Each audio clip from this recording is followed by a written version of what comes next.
নেওয়ার জন্য আপনারা উঠে পড়ে লেগেছেন, যার কারণে আজকে আপনি একজন শিশুকেও ছাড়ছেন না।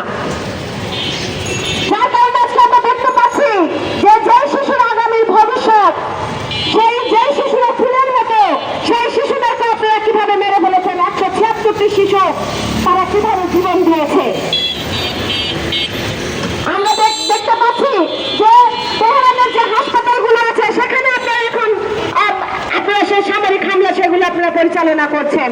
সংগ্রামী বন্ধুগণ, এবং আমরা গতকালকে দেখলাম ট্রাম্প সেখানে বলছে যে ওই ইরানের বিভিন্ন যে স্থাপনাগুলো আছে সেগুলিতে আপনারা সেখানে হামলা পরিচালনা করার জন্য তিনি সমানে বলে যাচ্ছেন।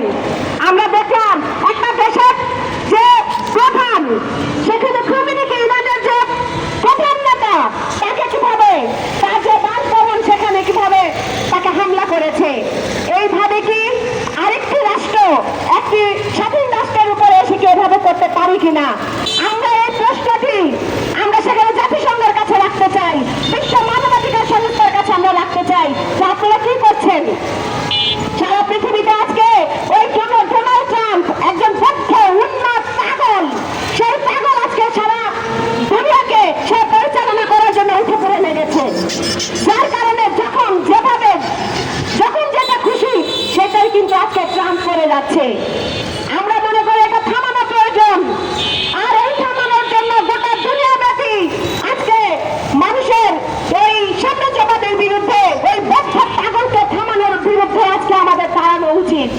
সংগ্রামী বন্ধুগণ, এই ডোনাল্ড ট্রাম্প, এই মার্কিন সাম্রাজ্যবাদ শুধুমাত্র আজকে ওই ইরান, ফিলিস্তিন, মধ্যপ্রাচ্যে নয়।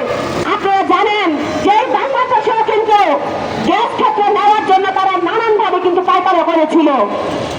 এই দেশের মানুষ, এই বাংলাদেশের মানুষ কিন্তু বিভিন্ন সময় কিন্তু এই মার্কিন সাম্রাজ্যবাদের বিরুদ্ধে কিন্তু লড়াই সংগ্রাম পরিচালনা করেছে। তাদের যেখানে সম্পদ আছে সেখানে তাদেরকে যুদ্ধ লাগানোর চেষ্টা তারা করছে। আজকে যে মার্কিন সাম্রাজ্যবাদ বলছে যে তারা পৃথিবীর, গোটা পৃথিবীর মরণ হয়ে তারা বসে আছে, তাহলে আপনারা কিভাবে মরণ হলেন? আপনারা এই গ্যাস ক্ষেত্রে লুট করছেন, আপনারা এই কয়লা ক্ষেত্রে লুট করছেন, আপনারা হচ্ছে ওই তেল ক্ষেত্রে লুট করছেন। যেখানে আছে যদি আপোষে তারা না দেয় সেখানে আপনারা যুদ্ধ করছেন। যদি কেউ যদি আপোষে আপনাদের সাথে সমঝোতা করতে না চান সেখানে আপনারা নানা চক্রান্ত ষড়যন্ত্র করে কখনো প্রত্যক্ষ কখনো পরোক্ষভাবে আপনারা সেখানে যুদ্ধ পরিচালনা করছেন।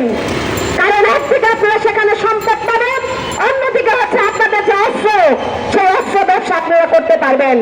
যেটা আপনারা জানেন যে গোটা পৃথিবীতে অস্ত্র ব্যবসায় হচ্ছে ওই মার্কিন সাম্রাজ্যবাদ, তারা হচ্ছে প্রধান। আজকে এই জায়গায় আজকে ইরানের মতন একটা রাষ্ট্র, সেই রাষ্ট্রে এসে কিভাবে আমরা দেখলাম খোমেনি সহ তার যে মেয়ে, তার নাতনি, তার জামাতা, তাদেরকে কিভাবে আপনারা হত্যা করেছেন।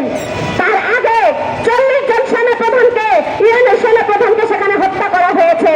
সংগ্রামী বন্ধুগণ, আমরা বলতে চাই এই যে আজকে যে গণহত্যা, এই যে সামরিক হামলা আপনারা করছেন, অনতি বিলম্বে হামলা বন্ধ করুন।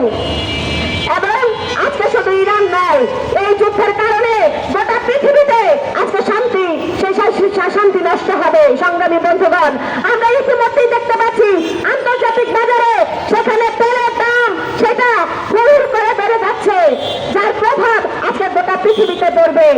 আমরা বলতে চাই যে ইরানের যে উপরে হামলা, এবং এর আগে আমরা দেখেছি ফিলিস্তিনকে কিভাবে তারা সেখানে একটা স্বাধীন রাষ্ট্রকে কিভাবে তছনছ করে দিয়েছে।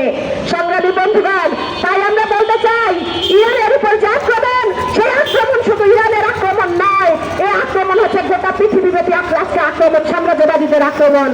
তাই এই সাম্রাজ্যবাদকে প্রতিহত করতে হলে আমরা যারা এখানে আছি, আমরা যারা বাংলাদেশে বসবাস করছি, আমরা মনে করি যে একটা স্বাধীন রাষ্ট্রকে কখনোই এভাবে গণহত্যা পরিচালনা করতে পারে না। তাই ওই ইসরায়েলি যে জায়নবাদ এবং মার্কিন মদদে যে পরিচালনা, যুদ্ধ পরিচালনা হচ্ছে, অনতিবিলম্বে সেই যুদ্ধ বন্ধ করতে হবে। এবং জাতিসংঘ সহ আন্তর্জাতিক যে মানবাধিকার সংস্থা আছে, আপনারা অনতিবিলম্বে এই যে যুদ্ধ